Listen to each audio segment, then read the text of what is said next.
للہ رب العالمین والعاقبۃ للمتقین والصلاۃ والسلام علی رسولہ الکریم اما بعد۔ بات اسی بات کے تعلق سے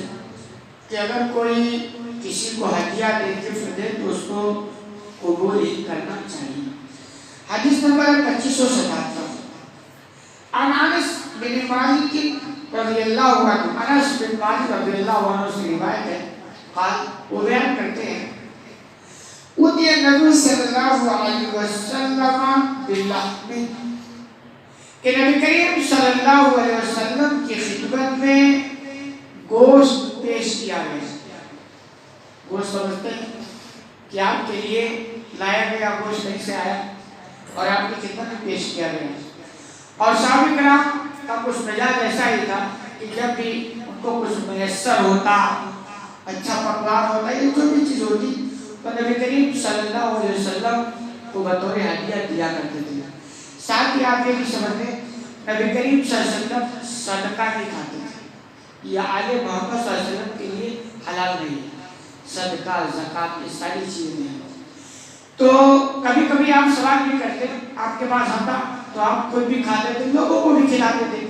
اور لوگ اس حساب سے بھی آپ کے یہاں دیتے تھے کہ آپ چونکہ لوگوں کا بڑا خیال کرتے ہیں تو جیسا جہاں مناسب ہوتا اس کو بھجوا دیا کرتے تھے۔ تو کبھی کبھی آپ پوچھتے جب آپ کے پاس کچھ آتا کہ یہ ہدیہ یا صدقہ ہے، تو کہتے ہدیہ ہے تو آپ خود بھی اس کو استعمال کرتے، لیکن جب کہہ دیا جاتا ہے یہ صدقہ ہے تو پھر آپ اس کو استعمال نہیں کرتے، بلکہ جو مستحق صحابہ کرام ہوتے ان کے درمیان یہ ان کو تقسیم کر دیا کرتے تھے۔ تو ایسے ہی آپ کی خدمت میں گوشت لایا گیا، فقیل تصدق علی بریرہ، تو بتایا گیا کہ یہ بریرہ جو ہے ان پر صدقہ کیا ہوا گوشت ہے۔ کبھی آپ کے پاس جو گوشت آیا ہے نا، یہ چونکہ بریرہ کے پاس بطور صدقہ آیا تھا اور وہی آپ کو بھیج دیا گیا ہے، تو چونکہ یہ پتا تھا کہ آپ کے لیے صدقہ حلال نہیں ہے،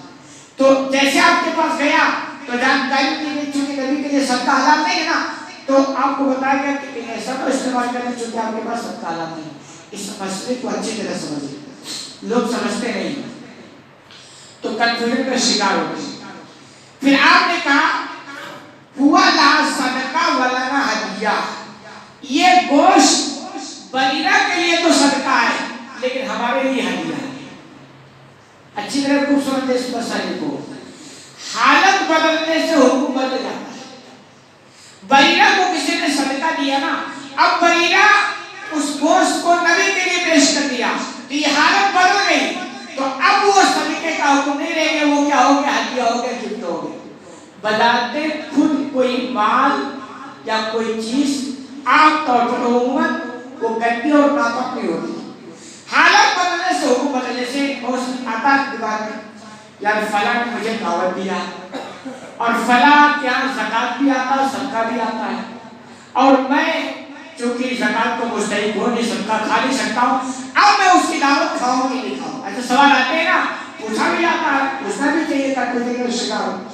تو وہ مسئلہ یہی ہے کہ وہ ان کے لیے صدقہ ہے، لیکن جیسے ہی وہ آپ کو کھلائیں گے تو آپ کے لیے ہدیہ ہو جائے، پھر یہ حکم چینج ہو جائے گا۔ ذہن تک میں بھی آتا، کبھی سنتے ہیں نا کہ بھائی لوگ اپنے مالوں کا زکوٰۃ نکالتے ہیں، تو مال کا جو زکوٰۃ نکالتے ہوئے ایک گندی چیز ہوتی ہے، اپنے مال کو لوگ پاک کرتے ہیں زکوٰۃ نکالنے کی، آپ سنتے ہیں نا، تو کہ وہ گندی چیز ہے یار، پھر ہم کیسے کھائیں؟ سوال ہوتا ہے نا، خوب اچھی طرح اس مسئلے کو سمجھیں۔ ہمارے یہاں لوگ سمجھتے نہیں ہیں، آلریڈی پہلے سمجھے ہوئے ہوتے ہیں، بھائی کوئی بات ہوگی نا مولانا صاحب کوئی نہیں بولیں گے، فوراً فتویٰ پہلے آ جاتا ہے اور سمجھتے کچھ نہیں۔ تو یہ ہوتا نا کہ گندی چیزیں کیسے کھائیں، خوب اچھی طرح سمجھیں، یہ بذات خود کوئی گندگی نہیں ہے، یہ لفظی طور پر گندی کہی گئی ہے تاکہ جو زکوٰۃ نکالنے والے ہیں نا ان کے ذہن کے اندر زکوٰۃ نکالنے کا ایک جذبہ پیدا ہو، اور نہ نکالے تو ان کو ایک گھن محسوس ہو یار کہ ہم گندا مال کھا رہے ہیں، اور ایسا نہیں کہ وہ مال گندا ہو گیا کوئی نہیں کھائے گا، وہی ان کے لیے تو گندگی ہے، لیکن وہ جب نکال کر کسی دوسرے کو دیں گے نا تو پھر وہ گندی حالت بدل گیا، حکم بدل گیا، پھر ان کے لیے وہ گندی چیز نہیں، وہ پاک ہو جاتی۔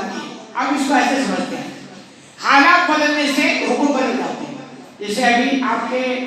ٹوٹی میں پانی آتا نا، وہ کھارا پانی ہے، کھارا پانی، تو اب آپ ٹوٹی سے پیو کہ یار کھارا پانی مت پیو، لیکن اسی ٹوٹی کا پانی جب فلٹر مشین میں گیا نا، پانی وہی ہے، فلٹر میں گیا اور اس کے بعد نکل گیا،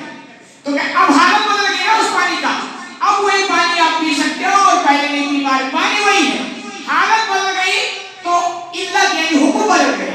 تو ایسے وہ مال ان کے لیے تو گندا تھا، لیکن جیسے انہوں نے نکال کر کے دوسرے کو دیا تو مستحق تھا، حالت بدلی تو وہ گندگی ختم ہو گئی، اب وہ گندی چیز نہیں رہی۔ اس کو اچھی طرح سمجھنا چاہیے، یعنی ایسا نہیں ہے کہ اگر کوئی زکوٰۃ کوئی صدقہ وغیرہ کھاتا ہے اور آپ کو دعوت دے یا گفٹ دے تو آپ کہیں صاحب نہیں میں نہیں دے سکتا کیونکہ آپ زکوٰۃ و صدقہ، ایسا کچھ نہیں ہے، وہ ان کے لیے زکوٰۃ و صدقہ ہوتا ہے، آپ کو دیں گے تو ہدیہ ہو جائے گا، گفٹ ہو جائے گا، حکم بدل جاتا ہے۔ اور خوب اچھی طرح سمجھ لیں، اسلام دین فطرت ہے، اگر وہ ایسا حکم کر دیتا کہ صاحب جو زکوٰۃ کھاتے ہیں صدقہ کھاتے ہیں اور جو لوگ اس کے مستحق نہیں ہیں وہ ان کا نہ گفٹ کھائیں نہ ہدیہ لیں نہ دعوت کھائیں، اگر ایسا بینڈ لگا دیتا، آپ کو پتا کتنے مسائل پیدا ہو جاتے ہیں، بڑے مسائل پیدا ہو جاتے ہیں۔ پھر جانتے ہیں کیا ہوگا، ایک تو یہ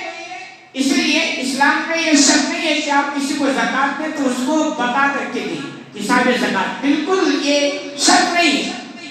آپ کو پتا ہے حساب زکوٰۃ کو مستحق ہے، بتانے کی ضرورت نہیں، کیونکہ زکوٰۃ لینے یعنی زکوٰۃ جو چیز ہے نا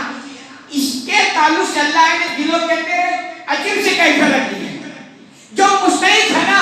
وہ زکوٰۃ کو زکوٰۃ کے نام پر لینا نہیں چاہیے، یہ الگ بات ہے جو کھا کر اس کی عادت ہی بگڑ گئی ہو تو وہ سب آنے تو کوئی مسئلہ نہیں ہوتا، ورنہ عام طور پر یہ کیا فطرت ہے، اس لیے شرط نہیں رکھی گئی ہے کہ آپ کسی کو زکوٰۃ دو تو بول دو، نہیں، آپ تحقیق کریں زکوٰۃ کو مستحق ہے یا نہیں ہے، آپ کے رک چکے سے۔ تو یہ کہ اگر شرط رکھ دیا جاتا کہ صاحب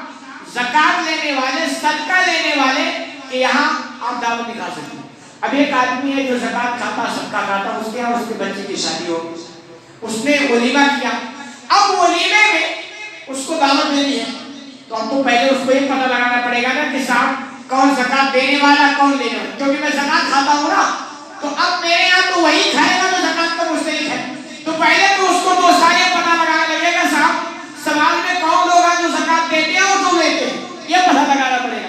یہ بڑا مشکل کام ہو جاتا، تو پھر کیا ہوگا، ایسا کرو دعوت سب کو دے دو،